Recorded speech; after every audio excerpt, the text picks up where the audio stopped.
नमस्कार आदरणीय दर्शकबिन, हामी अनलाइन पाना संवादमा छौँ। तपाईहरुलाई थाहा छँदैछ, हामी हरेक दिन हरेक क्षेत्रका व्यक्तिहरू ल्याएर उहाँहरूसँग सम्बन्धित समस्या अनि गर्नुपर्ने समाधानका उपायहरूका बारेमा छलफल गर्ने गर्छौँ। र आज पनि हामी एउटा विषय अहिले विशेष गरी यातायात क्षेत्रमा यो कोरोना महामारी पछि यातायात सञ्चालन भए तापनि कसरी सञ्चालन भइराखेको छ, समस्या के छन्, समाधानका उपायहरू के छन् भन्ने यातायातसँग सम्बन्धित विषयवस्तुमा हामी छलफल गर्नेछौँ। र हामीसँग हुनुहुन्छ यति बेला काठमाडौँ केरुङ यातायात प्रणालीका अध्यक्ष एवं सार्वजनिक यातायात केन्द्रीय महासङ्घका वरिष्ठ उपाध्यक्ष किरण रिजालज्यू। हजुरलाई स्वागत छ। धन्यवाद, नमस्कार। अहिले कोरोना महामारीपछि यातायात सञ्चालन भइराखेको छ। यो चाहिँ सञ्चालन गर्ने र नगर्नेमा चाहिँ सरकार र व्यवसायीको बिचमा दोहोरी चलेको थियो, कसरी हेर्नु भएको छ? होइन, दोहोरी चलेको त होइन। हामीले यो हाम्रो जनतासँग प्रत्यक्ष रूपमा जोडिएको सेवामूलक हाम्रो व्यवसाय हामी चलाउने नै छौँ। दोहोरी त कोरोना सङ्क्रमण चाहिँ समुदायमा फैलाउनको निमित्त सार्वजनिक यातायातले अलि बढी चाहिँ भूमिका खेल्छ कि अथवा यो चाहिँ फेरि प्रत्युत्पादक हुन सक्छ कि भन्ने हिसाबले हामीले सरकारलाई सजग गराएका हौँ। सरकारले हेल्थ प्रोटोकलको बारेमा र स्वास्थ्य सावधानीको बारेमा उसले भनिसकेपछि र त्यसलाई चाहिँ अझ चाहिँ म्यानेज गर्ने बाटोमा गइसकेपछि चाहिँ हामीले नचलाउने भन्ने कुरा त होइन। अन्य व्यावसायिक पाटापक्षको विषयको बारेमा सरकारसँग लेनदेनको कुराकानी अथवा संवादका कुरा त छँदै थियो। हामीलाई फेरि बारम्बार सरकारले हाम्रो व्यवसायको विषयमा अलिकति चाहिँ सचेत नहुने अथवा चिन्तित नहुने, हामीलाई चाहिँ अलिकति चाहिँ नजरअन्दाज गर्ने र हामीलाई चाहिँ व्यवस्था गर्ने परिपाटी त छँदैछ। तथापि अहिले पनि लगभग उहाँहरूले दिनुभएको आश्वासन अनुसार केही पनि पुरा त गर्नुभएको छैन बोल्ने भन्दा बाहेक। अब वित्तीय संस्थाहरूमा परिपत्र गर्नेदेखि लिएर गएर बिमा समितिहरूमा त्यसको चाहिँ कार्यविधिको बारेमा पनि अहिले चाहिँ खासै विरोधाभास कुराहरू आइरहेको छ। त्यो विषयमा त हुँदै होइन। हामीले मुख्यतः सार्वजनिक यातायात हामीले चलाउने र नचलाउने भन्ने विषयमा चाहिँ कोरोना सङ्क्रमण चाहिँ समुदायमा यसले छिटोभन्दा छिटो चाहिँ फैलाउन सक्छ र यसलाई चाहिँ हामीले यत्रा महिना त रोक्यौँ, तैपनि अहिले अझै पनि आजकै दिन पनि तपाईँको हेर्नुहोस् त कोरोनाको सङ्क्रमण समुदायमा चाहिँ अब समुदायमा फैल्यो भनेर चाहिँ स्वास्थ्य चाहिँ विज्ञहरूले चाहिँ भनिरहेको अवस्था। त्यही कारणले नै हामीले चाहिँ सरकारलाई सचेत गराएका मात्रै हौँ। यस सम्बन्धमा छ नि, जस्तो तपाईँहरूले चाहिँ अहिले चाहिँ यातायात नचलाउँ अलिकति ऊ पनि भएको थियो, प्लेनमा चाहिँ सबै कुराहरू त्यहाँ पुरा गरेर चढ्दाखेरि हुने, गाडीलाई चाहिँ त्यत्तिकै छोडिदिने भन्ने खालका कुराहरू पनि तपाईँहरूले उठाइराख्नु भएको थियो। सञ्चालनमा ल्याउनु भयो होइन, सरकारले के शर्तमा चाहिँ तपाईँहरूलाई त्यो चित्त बुझाइदियो त? चित्तै बुझाएको भन्दा पनि हामीले मौद्रिक नीतिमा व्यवसायीलाई असर गर्ने ब्याजहरूको जरिवानाहरूको अथवा चाहिँ राज्य यातायात व्यवसायले तिर्नुपर्ने करहरूको बारेमा चाहिँ त केही कुरा बोल्छ अथवा बोल्छौँ भन्ने उनले चाहिँ कमिटमेन्ट गरेका थिए। तथापि त्यो चिजहरू त उहाँले अहिले पनि पुरा गरिरहेको अवस्था त छैन। तैपनि हामीले त यही चलन चल्तीकै भाडामा पनि हामी सर्भिस दिन अथवा सेवा दिन त तयार थियौँ। तैपनि सरकारले एउटा चाहिँ के हो त भन्दा आधी पेसेन्जर राखेर त्यो चाहिँ तपाईँको चाहिँ डिस्टेन्स मेन्टेन गरेर यात्रुहरूलाई चढाउने कुरामा तपाईँहरूले चाहिँ 50% भाडा बढाएर लिनुहोस्, अहिले सेवा दिनु पनि छ र तपाईँहरू पनि म चाहिँ यो अवस्थामा घाटामा सञ्चालन हुन्छ भन्ने हिसाबले उहाँले हामीलाई चाहिँ डेढी भाडा त लिन दिनुभयो। त्यही भएर हामीले चाहिँ नाफाभन्दा पनि अहिले सेवा दिनुपर्छ। तर हामीलाई डर चाहिँ त्यही कोरोना सङ्क्रमणकै थियो। त्यो विषयमा चाहिँ सरकारले मजदुरहरूको चाहिँ 1 लाख बराबरको बिमा लगायतका विषयवस्तुहरू पनि उहाँहरूले बोल्नुभएको छ र त्यो आइ पनि सकेको छ। त्यो विषयवस्तुमा सबै चिजहरूले गर्दाखेरि हामीले अहिले सरकारलाई घाँडो थाप्नुभन्दा पनि जनतालाई चाहिँ सेवा दिनु मुख्य हाम्रो चाहिँ दायित्व भएर हामीले सञ्चालन गरेका हौँ। यो जुन छ नि भाडा दरको कुरा गर्दाखेरि तपाईँको चाहिँ नि नर्मल अब लोकल गाडीहरूमा 15 रुपियाँ दर तोकिएको थियो होइन, अनि त्यसमा डेढी गर्दाखेरि त 22-23 22.5 त्यस्तै अब 25सम्म लिएला, तर 50 रुपियाँ लिइरहेछ भन्ने गुनासो छ नि। अनि त्यो त यस्तो हो, तपाईँको किलोमिटरको हिसाबमा हो। हामीले एक स्टेसनबाट अर्को स्टेसनमा गइसकेपछि हामीले न्यूनतम भाडा 15 रुपियाँ हो। त्यसबाट तपाईँ रिङ रोड तपाईँ 87 किलोमिटर परिक्रमा गर्ने भनेपछि चाहिँ फेरि 25 रुपियाँ त हुँदैन। 25 त पहिलेकै भाडा थियो, अझै त्योभन्दा पनि बढी।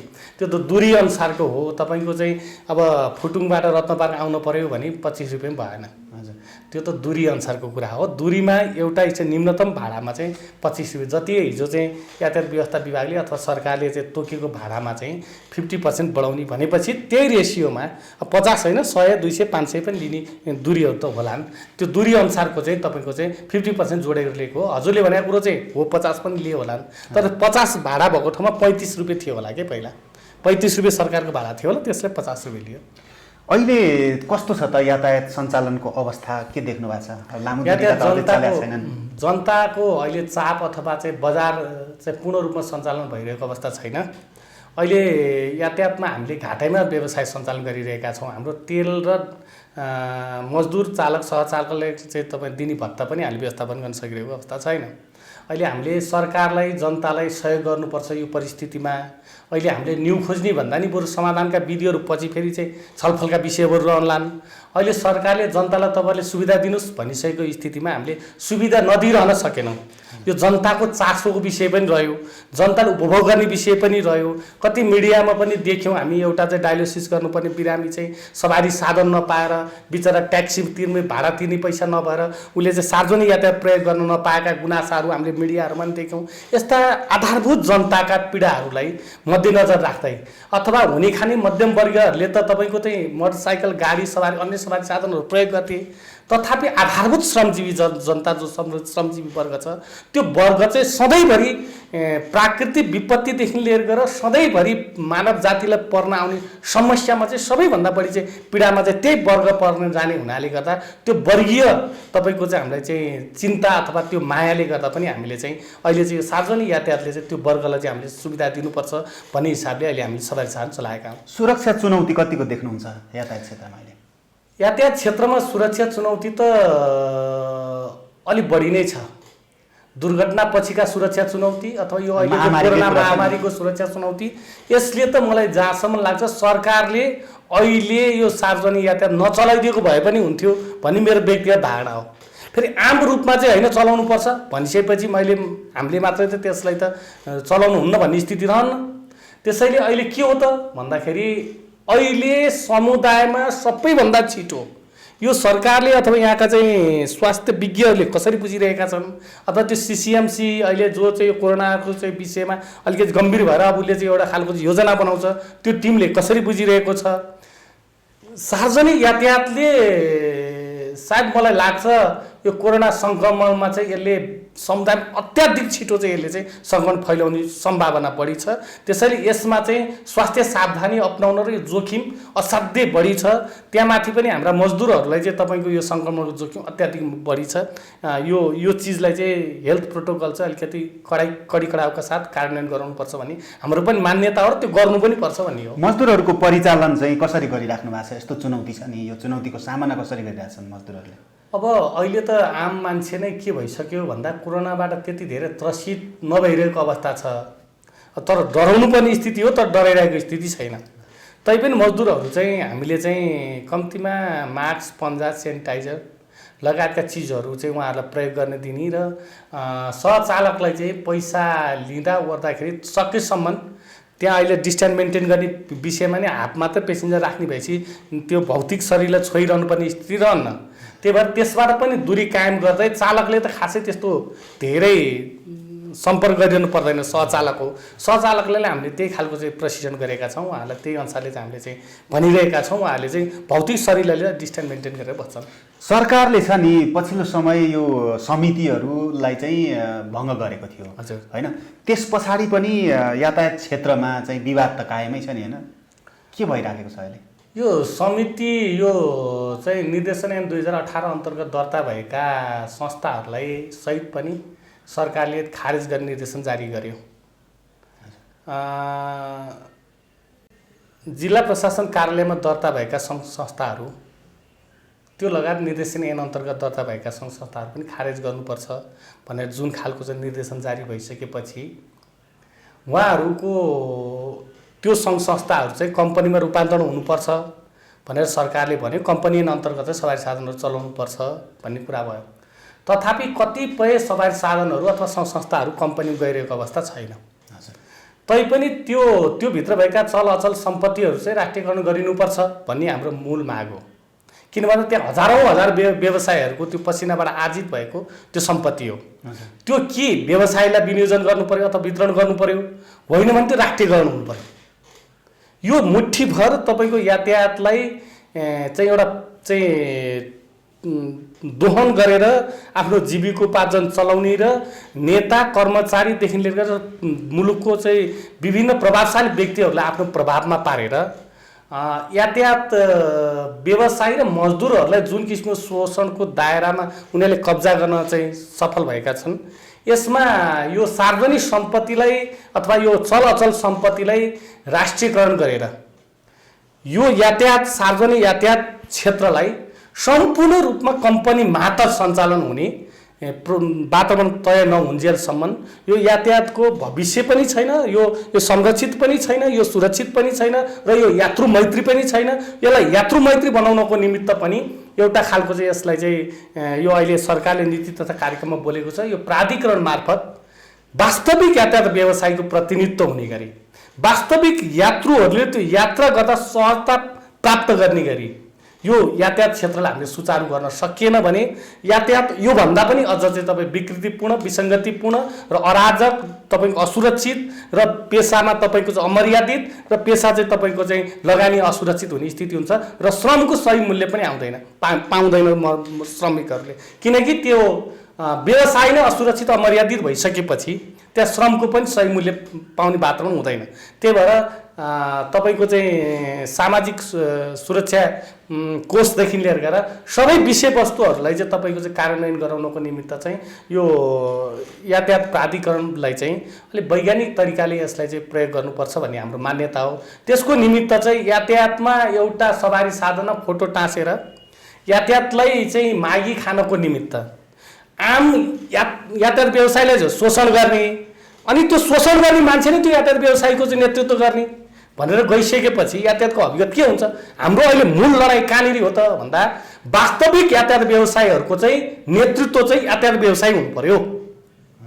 यातायात व्यवसायको नाममा हिजो तपाईँको चाहिँ टिकट काउन्टरमा बस्ने मजदुरहरू अथवा त्यो टिकट काउन्टरका कर्मचारीहरू उनीहरू यातायात व्यवसायलाई सडकमा पुर्याउने मान्छे मध्येको एउटा पात्र उनीहरू पनि हो। मजदुरलाई व्यवस्थापन गर्न नसक्नु, टिकट काउन्टर कर्मचारीलाई व्यवस्थापन गर्न नसक्नुको मुख्य कारणले गर्दाखेरि यातायात व्यवसाय अहिले धराशायी भइरहेको छ।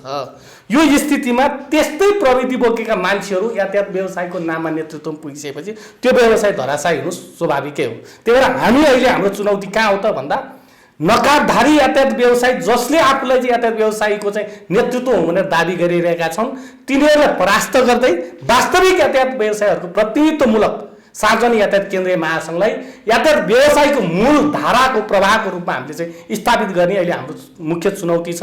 र उनीहरू जो दलालहरू अहिले तपाईँ सुनिरहनु भएको होला, यो 20 वर्षे गाडी विस्थापनका कुराहरू, यो 20 वर्षे गाडीमा तपाईँ गाडी आयात गर्ने कम्पनीदेखि लिएर गएर यहाँका सभासददेखि लिएर गएर मन्त्रीदेखि लिएर गएर कर्मचारीदेखि लिएर गएर सबै मान्छेहरूको सेटिङमा त्यो 20 वर्षे गाडी त्यो 20 वर्ष पुरानो हुँदैमा त्यो चल्न नहुने होइन, 19 वर्षको चाहिँ चल्न हुने, 20 वर्ष पुनः नहुने कारण के हो? 16 वर्षसम्म हुने 20 वर्ष नहुने कारण के हो? दुर्घटनालाई यसको मुख्य कुरा के हो भन्दा दलालीकरण। यो 20 वर्ष राख्नु भनेर दलालीकरण हो, यो कुरो बुझ्नु जरुरी छ। यसलाई चाहिँ तपाईँ रिपेयर गरेर पोल्युसन मुक्त बनाएर तपाईँको चलाउनु हुने किन? त्योतिर सरकारले ध्यान नदियो किन? अझ अहिले त तपाईँको यही डिजेल गाडीलाई पनि हामी चाहिँ इलेक्ट्रिक गाडी बनाउन सकिने भन्ने कुरा हाम्रो त्यही महावीर पुनले पनि बोलिरहनु भएको छ। त्यो महावीर पुनकै योजनामा जाउँ न। 20 वर्षे गाडीलाई किन डिस्पोज गर्ने? 20 वर्षे गाडीलाई किन विस्थापित गर्ने? 20 वर्षे गाडीलाई अब चाहिँ इलेक्ट्रिक गाडी बनाएर सडकमा कुदाउँ, पोल्युसन पनि अन्त्य हुन्छ, हाम्रो चाहिँ पैसा पनि बाहिरिँदैन, हाम्रो पुँजी बाहिर जाने सम्भावना कम हुन्छ। अहिले चाहिँ यो 20 वर्षे माइक्रोको सट्टामा चाहिँ तपाईँको चाहिँ अर्को गाडी ल्याउन दिएर यहाँ करोड करोड अरबौँ चाहिँ तपाईँ भ्रष्टाचार खेल हुन लागिरहेको छ। यसको निमित्त तपाईँहरू चाहिँ पत्रकार मित्रहरू, हामी सरोकारवालाहरू, सम्पूर्ण नागरिक समाज सरोकारवालाहरूले यसलाई खबरदारी गर्नुपर्नेछ। राज्यले यो 20 वर्षे गाडीको सट्टा भन्न दिने कार्यक्रम लिएर आयो भने हाम्रो अहिले पनि जोरदार माग के हो भन्दा 20 वर्षे गाडीलाई 5 वर्ष थपेर बरु त्यो जाँच पास अहिले तपाईँले देखिरहनु भएको छ हाम्रो जाँच पासको गतिविधि कस्तो छ, अझ कति मान्छेहरूलाई यो गाडी कस्तो तरिकाले चल्छ भन्ने कुरो त थाहै छैन।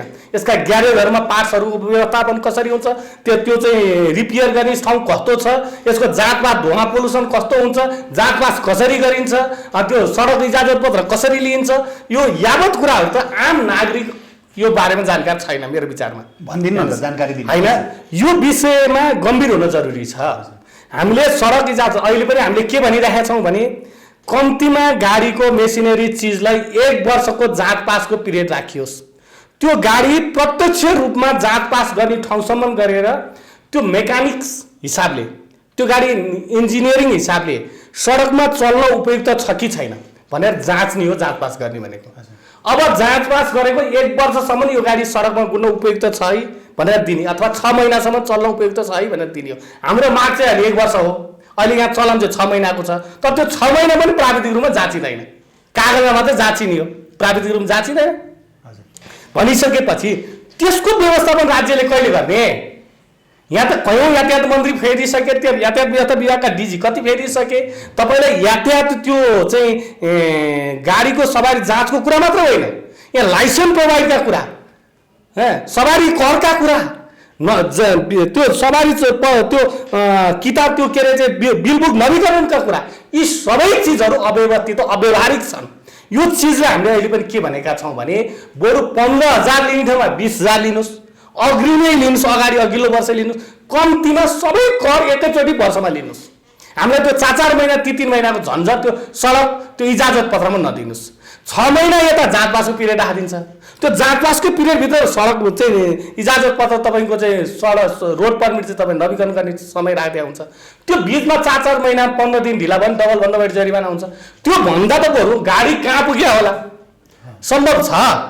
यस्तो अव्यवहारिक, यस्तो गैर जिम्मेवार तपाईँको चाहिँ कार्यक्रमहरू चाहिँ सरकारले लागू गरेको कारणले गर्दा हामी त यो भन्दा यो यातायातलाई सबै विषयमा दुर्घटना, सडक कानुन, बिमा प्रिमियम, इन्सुरेन्स, यो जाँच पास, लाइसेन्स प्रोभाइड, गाडी आयात, सञ्चालन प्रक्रिया, सडक, मजदुर सबैको विषयमा हामीसँग चाहिँ यसलाई समाधान गर्ने हामीसँग चाहिँ योजना छ। तर त्यस्ता मान्छेहरू, त्यस्ता पात्रहरू त्यो ठाउँमा प्रतिनिधित्वमूलक रूपमा त्यो प्रतिनिधित्व गर्न पाइरहेको स्थिति छैन। तपाईँहरूले सम्बन्धित निकायमा पुर्याएका छौँ। हामीले अहिले पनि के भनेका छौँ भने यातायात मन्त्री, यातायात व्यवस्था विभाग, अब यो त राज्यको चाहिँ अख्तियारवालाका दिन त हो, सडकमा दिन त कुरो त भएन। मन्त्रीले र डिजीले भनिदिनु हो। हामीले मन्त्री र डिजीले के भनेका छौँ हामीले भने यातायात प्राधिकरणमा हाम्रो प्रतिनिधित्व अनिवार्य अपरिहार्य शर्त हो। व्यवसायको पनि हुनु पर्यो। व्यवसायको हामी प्रयोग र सिद्धान्तद्वारा खारिएका मान्छे हौँ। हामीबाट निस्किने रिजल्ट साँच्चीकै उपलब्धिमूलक हुन्छ। तपाईँहरूले कर्मचारीले बिहान 10 बजे आएर 5 बजे कटाएर महिना मरेपछि तलब लिने र कुन चिजमा आफूलाई व्यक्तिगत मुनाफा हुन्छ भन्ने कुरा यिनलाई थाहा हुनु। त्योभन्दा बढी यिनलाई चिन्ता नै छैन, त्योभन्दा बढी सोच्दा पनि सोच्दैन। कर्मचारीको हकमा, लिडरसिपको हकमा ऊ मन्त्री हुने कति दिन थाहै छैन। अनि उसले यो वृहङ्गम खालको योजना कार्यान्वयन गर्न र लागू गर्न त टाइम लाग्छ। भनेपछि यो विषयवस्तु ऊ सोच्ने फुर्सदै मान्दैन। त्यो कता कता घेराबन्दी हुनुपर्छ, त्यति कोइरा कागज जस्तो अलमलेर चाहना हुँदा हुँदा पनि सक्दैन। अहिलेको अवस्था त्यो नहोला नि त। अहिलेको अवस्था पनि त्यही हो। अहिलेको अवस्था पनि के हो त भन्दा चाहना चासो हुने मान्छेले उही हुने बिरुवाको चिल्लोपात नहुने बिरुवा फुर्सपात भन्छ नि, गर्न चाहने लिडरसिपहरूले त के हो त भन्दा ठिक छ त कहाँनिर रोक्यो त नेपालमा यातायात किन यो विकृतिपूर्ण विसङ्गतिपूर्ण असुरक्षित यो अमर्यादित चालक सहचालक लगानीकर्ता सबैको विषयमा किन यस्तो चाहिँ वर्षैपछि चाहिँ यो चाहिँ समाचारको स्रोत बनिरहेको छ, दुर्घटनाको समाचारको स्रोत बनेको छ, मान्छे हानेको समाचारको स्रोत बनेको छ, विभिन्न खालका चाहिँ कहिले टिपर आतङ्क बनेको छ, कहिले के आतङ्क भनेको छ। यो विविध चिजहरू कसका कारणले? त्यो व्यवसायका कारणले। अनि व्यवसायले टिपर आतङ्क भन्दै, अनि बस आतङ्क भन्दै, अनि पुराना बस भन्दै, अनि अनावश्यक अनर्गल प्रचार गरेर सबै लगानीकर्तालाई हेरेसमेन्ट गर्ने काम चाहिँ राज्यले गर्न पाइन्छ। जिम्मेवार राज्यले अभिभावक भएर यो समस्या कहाँनिर हो त्यसको चुरो कुरो पत्ता लगाउनु पर्छ पर्दैन। त्यो चुरो कुरो कहाँनिर हो समस्या हामीसँग बुझ्न आउन् न, हामी भन्छौँ नि त। लाइसेन्स दिँदा अहिले त कम्तीमा अलिकति विधिमा भयो, नत्र लाइसेन्स त ढड्डाबाट दिने हो नि त। अनि ढड्डाबाट दिएको लाइसेन्स दिएको ड्राइभरले कस्तो गाडी चलाउँछ? प्राविधिक विद्यालय खोला लाइसेन्स प्रोभाइड गर्न। मैले बारम्बार तपाईँहरूको जस्तै मिडियामा इन्टरभ्यू दिँदै भन्ने गरेको छु, लाइसेन्स प्रोभाइड गर्न 3वटा क्याटेगोराइजमा विभाजन गर। यात्रुवाहक सवारी साधन चलाउने लाइसेन्स दिने, मालवाहक सवारी साधन चलाउने लाइसेन्स दिने, प्राइभेट गाडी चलाउने लाइसेन्स दिने, 3वटा क्याटेगोराइजको लाइसेन्सलाई विभक्त गर अथवा विभाजन गर। अनि मुख्यतः यात्रुवाहक सवारी साधन चलाउने लाइसेन्स दिँदा अलिक बढी चाहिँ सोच विचार पुर्याएर दिने वितरण गर्ने प्रणाली दक्ष दिनु पर्यो। कम्तीमा प्राविधिक विद्यालय 1 वर्ष अध्ययन गरिसकेपछि, 1 वर्ष प्राविधिक ज्ञान लिइसकेपछि अनि उसले लाइसेन्सको आवेदन फर्म भर्ने वातावरण बनाऊ। अनि उसको ट्रायल लिएर ट्रायल पास भइसकेपछि पनि 1 वर्ष अथवा 6 महिना उसको चाहिँ ट्रायल पिरियड राख, अनि मात्र यात्रुवाहक सवारी साधन चलाउन देऊ। त्यसको निमित्त राज्यले कि त आफैले चालक सहचालकको ब्याङ्क खोला अथवा उसैले चाहिँ त्यो श्रमिकहरूको चाहिँ आपूर्ति गर्ने एउटा चाहिँ निकाय बनाऊ, अथवा कसैले त्यो ग्रुप हो जस्तो अहिले सेक्युरिटी गार्डको छ नि त्यस्तो कसैले जिम्मा त्यसले आपूर्ति गरोस् र चालक सहचालक पनि आफ्नो पेसाप्रति रेस्पोन्सिबिलिटी होस्। हामीले खोजेको त्यस्तो। सडक कानुनकै कुरा गर्नुहुन्छ, सडक कानुनमा अहिले हेर्नुहोस् त, तपाईँले देख्नु भएको छ नि, हुन त यो अहिले अलिक मध्यम वर्गीय मान्छेहरू बढी चाहिँ मोटरसाइकलहरू चल्छन्, गाडी चल्छन्, अनि उनीहरूको बोलवाला मिडियामा पनि उनीहरूकै बोलवाला हुन्छ। बिचरा त्यो टिपरवाला लोड गाडी लिएर आएको हुन्छ, होला टिपरको पनि गलत छ, टिपरको पनि गल्ती हुन्छ, मेसिनरी चिज हो। दायाँ बायाँ बाटो ओभरटेक गरेको छ, त्यो दायाँ बायाँबाट स्कुटर मोटरसाइकल ओभरटेक गरेर त देख्दैन पब्लिक जनताले।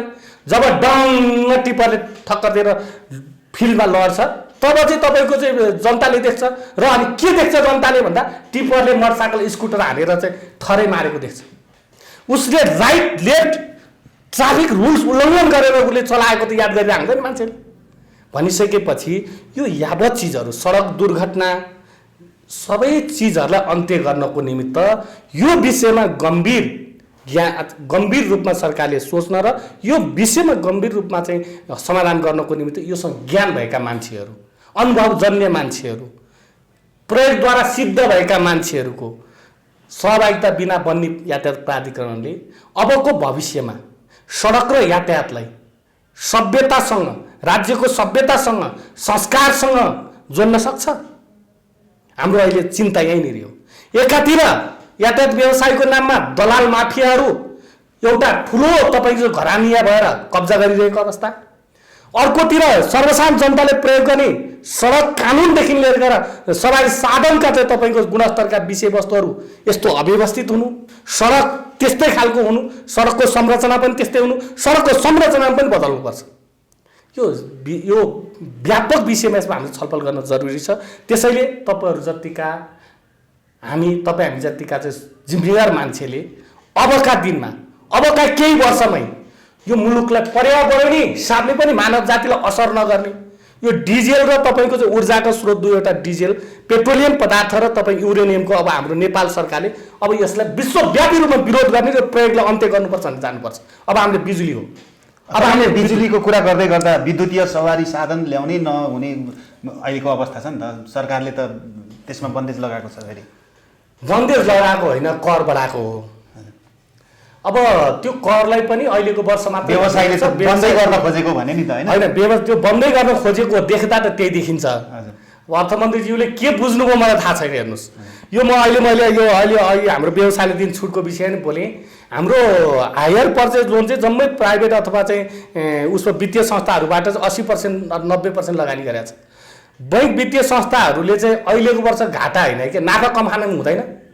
हामीले न्यूनतम ब्याज प्रोभाइड गर्ने 7% मा देऊ न। हामीले सबै छुट त भनेका छैनौँ। त्यो भन्दा पनि अर्थमन्त्रीज्यू निर्देशन दिन चाहिँ मान्नु हुँदैन, राष्ट्रपति त्यो बारेमा बोल्दैन, ब्याज त छुट दिन मानेन। यहाँ त प्राइभेट ब्याङ्कर एसोसिएसनको चाहिँ प्रवक्ता हुन् कि के हो अर्थमन्त्रीज्यू, अथवा गभर्नर चाहिँ यसको त्यो प्राइभेट ब्याङ्कर एसोसिएसनको चाहिँ प्रवक्ता हो कि के हो भने जस्तो पो अनुभूति हुन्छ। उहाँ त त्यो प्राइभेट ब्याङ्कर एसोसिएसनको नाफामा त 1 रुपियाँ पनि उहाँ चाहिँ कोट्याउन चाहनुहुन्न। राज्यको कहाँनिर जान्छ त्यहाँनिर घाटा? राज्यको कहाँनिर हुन्छ नोक्सानी? प्राइभेट ब्याङ्कर एसोसिएसनले परिपत्र आएर आदेश भयो भने हामी तपाईँलाई छुट दिन तयार छौँ भनेर बोलिरहेको स्वयं म उपस्थित भएको ठाउँमा ब्याङ्कर एसोसिएसन अध्यक्षले बोल्नु भएको छ।